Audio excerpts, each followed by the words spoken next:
In this video, we're going to talk about remote settings and controls. To get started with the shooting menu, click the Camera Settings Remote Shooting button on the main menu window. The capture window will appear on your computer display. The top portion you see here represents only the drive, autofocus settings, and options. You will only be allowed to select and change the items with disclosure triangles. To access the drive modes, right-click the menu setting to view each option. The drive settings provided by your camera will be shown here. With the EOS 1D Mark IV I'm using, I have 4 options, starting with Single Frame Advance. In single mode shooting, one shot will be taken when you click the shutter button. High-speed continuous mode allows the camera to continue firing at 10 frames a second until you release the shutter button.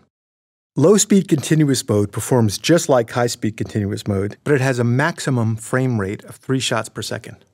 One-shot silent mode is quieter than single shooting mode.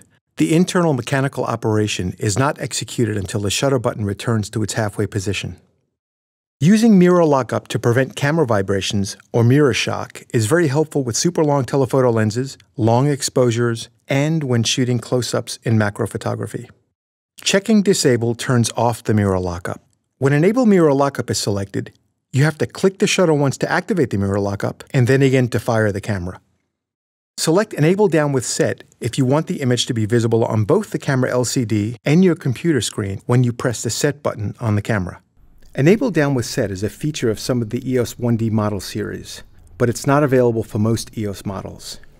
Mirror lockup settings are available when the camera mode is in Program mode, Shutter Priority, Aperture Priority, Manual, Automatic Depth of Field, or Bulb mode, depending on what your camera supports. During mirror lockup, the mirror lockup icon blinks.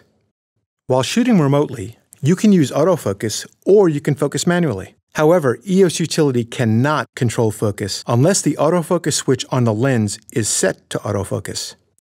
As you would expect, the battery icon indicates the current battery charge level, and the exposure number displays the number of remaining exposures that can be stored on your memory card.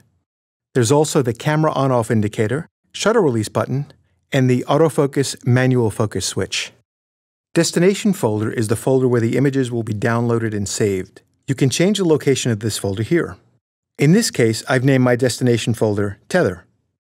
Now that we have our remote settings and controls configured, we're ready to move on to the Camera Control Options menu.